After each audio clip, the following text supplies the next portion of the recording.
Dibia, I need your help. I need your help. My son's wife, she's too proud, too beautiful. She has stolen my son from me. What do you want me to do, Mama? Let me tell you the story. Mama Igbo sat under the udara tree in her compound, watching her daughter-in-law Kiera sweep the yard. Everything about the young woman annoyed her. The way she carried herself, the way she smiled. Even the way she tied her wrapper showed too much confidence. "Look at her," Mama Igbo muttered to her friend, Mama Dara, who had come to visit. "Walking like she owns the whole village. Just because she went to secondary school, she thinks she's better than us." Mama Dara glanced at Kira, who was humming softly as she swept. "But Mama Igbo, the girl is respectful, oh? She greets you properly every morning. She cooks, she cleans." "That one is Shakara," Mama Igbo cut her off. "All pretending. You should see how my Amadi looks at her, like she's the only woman in the world. He doesn't even listen to me anymore." It was true that Amadi adored his wife. He had married Kiera 2 years ago, and since then, Mama Igbo felt she had lost her son. Before Kiera, Amadi consulted his mother about everything. Now, he discussed everything with his wife first. "Good afternoon, Mama," Kiera called out, approaching with a bowl of water. "I brought you fresh water from the stream." "Just put it down," Mama Igbo said coldly, not even looking at her. Kiera's smile faltered, but she placed the bowl carefully and returned to her sweeping. Mama Dara shook her head. After Kiera went inside, Mama Dara leaned closer. "Mama Igbo, that girl has done nothing wrong to you. Why do you hate her so much?" "You won't understand," Mama Igbo said bitterly. "She has bewitched my son. The way he follows her around like a puppy, it's not natural." The truth was simpler and sadder. Mama Igbo had always imagined she would choose her son's wife. She had picked 3 girls from the village, girls she knew she could control. But Amadi had met Kiera at the market in town and fallen in love. He had brought her home and announced his choice. Mama Igbo had never forgiven either of them. That evening, as Mama Igbo watched Amadi and Kiera laughing together while preparing the evening meal, something dark settled in her heart. The way her son looked at his wife with such love, it should have made her happy. Instead, it made her furious. "I will teach her a lesson," Mama Igbo whispered to herself as she walked to her room. "Let her know what it means to suffer. Let her cry. Let her feel pain." She sat on her bed in the darkness, thinking, what could she do to humble this proud girl? What would make her son see that his mother still mattered? Then it came to her, the thing every woman feared most, childlessness. A slow smile spread across Mama Igbo's face. "Yes," she said softly. "If she cannot give him children, he will send her away. He will finally see that I was right all along." The next morning, while everyone else was still asleep, Mama Igbo wrapped her best George wrapper around her waist and slipped out of the compound. She had a journey to make. The journey to Dibia Okonkwo's shrine took Mama Igbo 2 hours by foot. She had to leave her village and walk through the forest path to the neighbouring village of Umuoba. Nobody could see her. Nobody could know. When she finally arrived at the shrine, the smell of incense and something darker filled her nostrils. Cowrie shells hung from the doorway. Animal skulls lined the entrance. Inside, the walls were covered with strange drawings and dried herbs. "Mama Igbo," Dibia Okonkwo said without turning around. He was a thin man with grey dreadlocks and eyes that seemed to see through people. "I knew you would come." Mama Igbo shivered. "How did you—" "The spirits told me," he said simply, finally facing her. "A woman with a troubled heart, a woman who wants to destroy another woman's happiness. Sit down." Mama Igbo sat on the small wooden stool, her hands trembling. "Dibia, I need your help. My son's wife, she has bewitched him. She's too proud. I want to teach her a lesson." "What kind of lesson?" His voice was calm, neither judging nor encouraging. "I want her to be barren," Mama Ego said quickly, the words rushing out. "I want her to suffer childlessness. Let her cry every month when her mates are carrying children. Let my son see that she's useless." Dibia Okonkwo was silent for a long moment. Then he stood and moved to a wooden shelf covered with clay pots and bottles. He mixed things dark powder from one pot, dried leaves from another, something that looked like ash. "This powder," he said, holding up a small leather pouch, "is very powerful, very dangerous. If a woman eats it, she will never conceive. Her womb will be closed forever."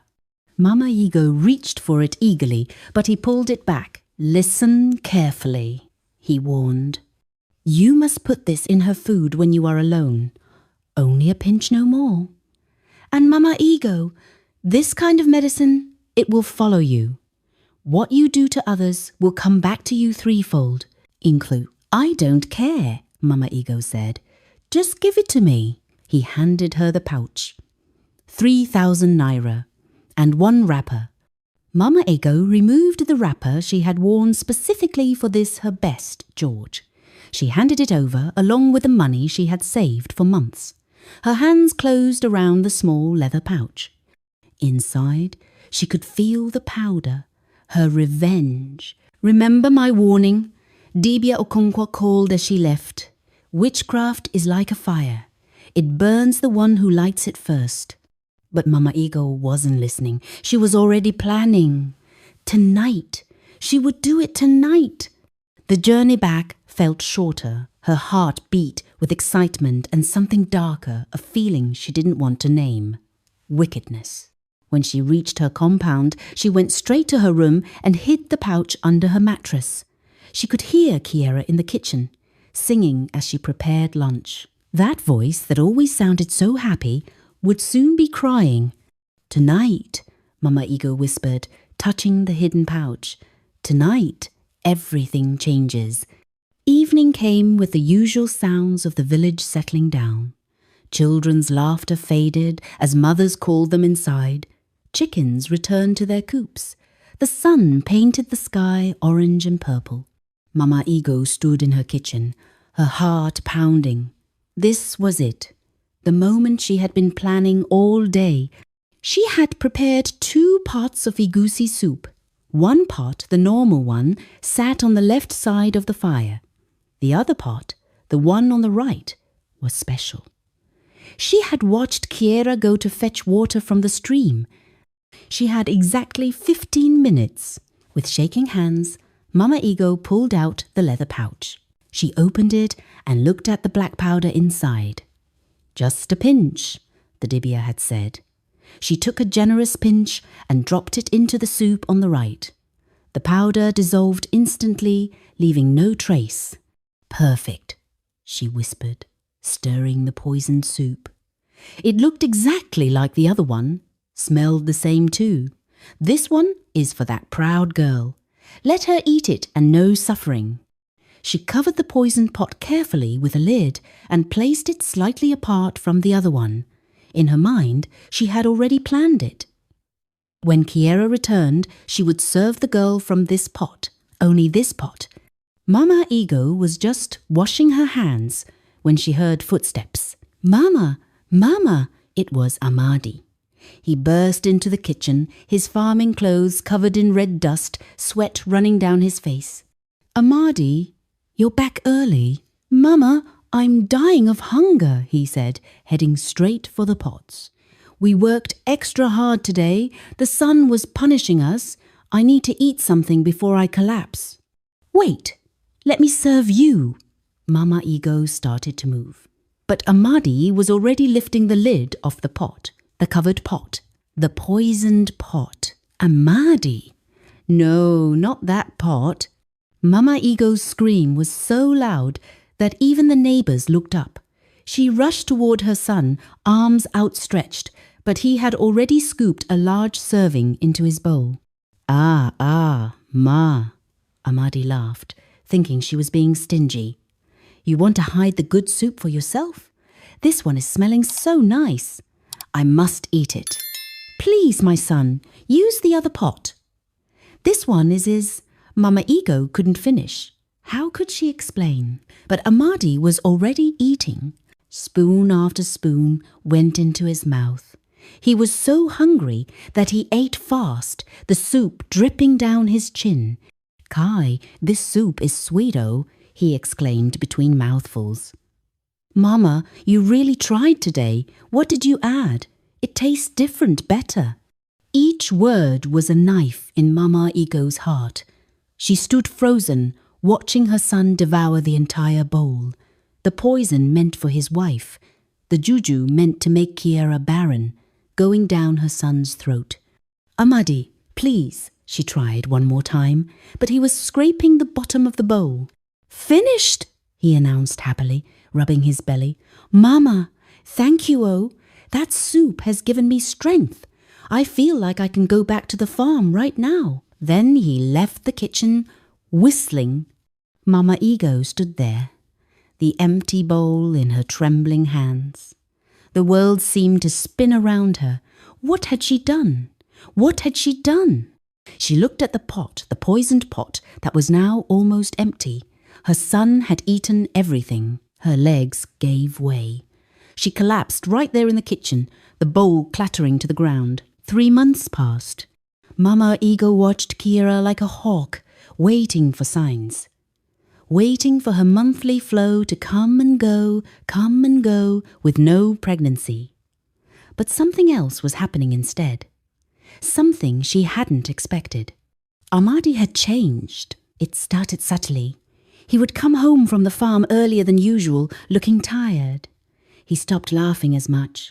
And when Kiera would touch his arm or smile at him in that way wives smile at their husbands, he would look away. 6 months passed. The village women started gathering under the udara tree, their voices carrying on the wind. Have you noticed? Mama Ifeoma whispered loud enough for everyone to hear. Kiera's stomach is still flat. How long have they been married now? 3 years? Maybe she's barren, another woman suggested. Some women are like that. Beautiful outside, but empty inside. Mama Ego heard everything. But she couldn't feel the satisfaction she had expected, because she saw her son growing quieter every day. She saw him wake up in the middle of the night and sit outside, his head in his hands. One evening, when Kiera had gone to visit her mother, Amadi came to Mama Ego's room. Mama, he said softly, I need to tell you something, but you must promise not to tell Kiera. Mama Ego's heart stopped.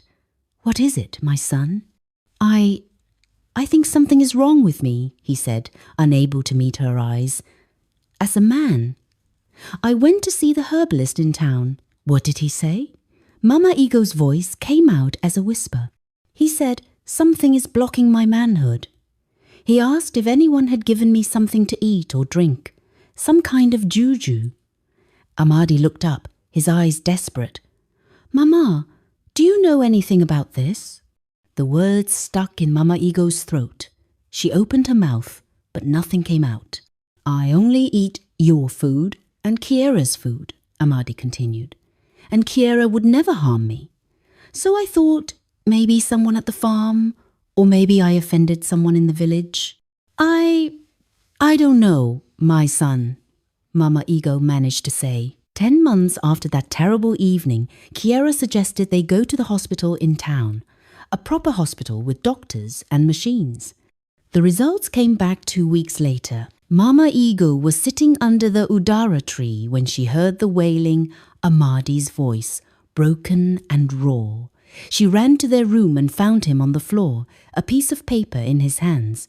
Kiera knelt beside him, crying too. What happened? Mama Ego asked, though her heart already knew. Kiera looked up, tears streaming down her face. The doctor says Amadi cannot father children. He's infertile. The word hit Mama Ego like a thunderbolt. The village exploded with gossip within days. Everyone had an opinion, everyone had advice. "I told you," Mama Ifeoma declared at the market. "It's not always the woman. Sometimes the man is firing blank." "Poor Kiera," another woman said. "She was innocent all along, and we were blaming her." Mama Ego heard it all. Every word, every whisper, every judgment, and each one was a knife twisting in her gut. At night, alone in her room, she would cry silently. "What have I done? What have I done to my own son?" 2 years had passed since the diagnosis, 2 years of watching her son's pain, 2 years of guilt eating Mama Ego alive from the inside. The turning point came on a Sunday afternoon. Kiera and Amadi sat in the parlour, talking quietly. Mama Ego was in the kitchen, but she could hear every word. "Amadi," Kiera said gently, "I've been thinking. Children are blessings from God, yes, but they come in different ways. What do you mean?" Amadi's voice was heavy with sadness. "The orphanage in town. I went there last week." Kiera paused. "There are so many children there who need parents. Beautiful children. Smart children. Children who need love. I haven't." Silence. "You want us to adopt?" Amadi asked finally. "I want us to be parents," Kiera said. "Does it matter if the child didn't come from my womb? We will love that child, raise that child. That child will be ours." Mama Ego heard her son crying. Then she heard him say, "Okay, let's do it." 3 months later, they brought home a baby girl, 6 months old, with big brown eyes and the sweetest smile. They named her Maya God Follows Me. The village celebrated. Women brought gifts. There was music and dancing. Everyone agreed that Kiera was a good woman, accepting to raise another woman's child. But Mama Ego could not celebrate. Every time she held baby Maya, guilt choked her. This beautiful child was not her real grandchild. Her real grandchild would never exist because of what she had done. She watched Amadi play with Maya, making funny faces to make the baby laugh. She watched him carry the little girl on his shoulders, singing to her. And she knew this should have been his biological daughter, his own blood. "Mama, come and see," Amadi called one afternoon. "Maya," said her first word. She said, "Dada." Mama Ego came and smiled and clapped. But inside, she was dying. She couldn't eat. Food tasted like ash in her mouth. She couldn't sleep. Every time she closed her eyes, she saw that evening the poisoned pot, her son eating the soup meant for his wife. She lost weight. Her clothes hung loose on her frame. Her eyes became hollow. "Mama, are you okay?" Kiera asked with genuine concern one morning. "You're not eating well. Should we take you to the hospital?" The kindness in Kiera's voice was the worst torture. This girl she had tried to destroy was worried about her health. "I'm fine," Mama Ego lied. "Just old age." But she wasn't fine. She was being consumed from within. The guilt was a living thing inside her chest, growing bigger every day. At night, she would kneel by her bed and pray. "Chineke, God of our ancestors, forgive me. I have sinned against my own blood. I have destroyed my son's future with my own hands." But even prayer brought no peace. She thought about confessing. Every single day, the words would rise to her throat. "Amadi, I need to tell you something." But shame would swallow the words back down. How could she tell him? How could she say, "My son, I poisoned you. I meant to destroy your wife, but I destroyed you instead"? 5 years had passed since that terrible evening. Little Maya was now 5 years old, attending primary school, bringing home drawings she made for Grandma Ego. It was a Tuesday market day. Mama Ego had forced herself to go, hoping the bustle of the market would distract her from her thoughts. She was bargaining for tomatoes when she heard a familiar voice behind her. Ogini herbs! Fresh Ogini herbs, cure for all sicknesses. Mama Ego turned slowly. Her blood ran cold. It was him, Dibia Okonkwo, the native doctor. Here in her village, their eyes met across the market crowd. Recognition flashed in his face. Ah, Mama Ego, he called out, smiling and walking toward her. It's been many years. How are you? Mama Ego grabbed his arm and pulled him away from the crowd into the space behind the market stall. What are you doing here? She hissed. Selling my herbs, he said calmly. But tell me, Mama, did that potion work well? Did your daughter-in-law suffer as you wanted? Tears burst from Mama Ego's eyes. It worked too well. My son ate it by mistake. Now he cannot have children. He's barren, my only son. She expected sympathy. She expected shock. Instead, Dibia Okonkwo threw back his head and laughed. What's funny? Mama Ego shouted. My son's life is destroyed and you're laughing? Mama Ego, the Dibia said, wiping tears of laughter from his eyes. You mean you didn't know? Know what? Mama Ego's heart was pounding. That potion I gave you, it only works on men. He laughed again. It was designed to make men infertile, not women. If your daughter-in-law had eaten it, nothing would have happened. It's completely harmless to women. The world stopped spinning. What did you say? Mama Ego whispered. The powder blocks a man's seed, not a woman's womb. That's how it works. The Dibia shook his head. If that girl had eaten the whole pot, she would have been fine. She could have had 10 children. But men, oh, even a small amount makes them permanently sterile. Mama Ego felt the ground tilt beneath her feet. So, if Kiera had eaten it... Nothing. Absolutely nothing, the Dibia confirmed. You destroyed your son for nothing, Mama Ego. Your wickedness consumed your own child. Mama Ego's scream pierced the air. Then everything went black. When she woke up, half the village was gathered around her. Kiera was fanning her. Amadi was holding her hand. Mama, what happened? Amadi asked. The dam broke. 5 years of guilt came pouring out. I poisoned you, Mama Ego wailed. That evening 5 years ago, the soup you ate, I put juju in it.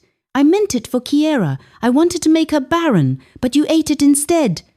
And now, the crowd gasped. Amadi dropped her hand like it burned him. You did this to me? His voice broke. My own mother? Kiera staggered backward, her hand over her mouth. I was jealous, Mama Ego sobbed. I thought she was too proud. I thought she had stolen you from me. I wanted to punish her, but I punished you instead. My son, my only son. The village women descended on her with words sharper than knives. Wicked woman, you destroyed your own child. Witch, you are a witch. Amadi stood up slowly. He looked at his mother, really looked at her, and she saw everything in his eyes. Betrayal, pain, disbelief.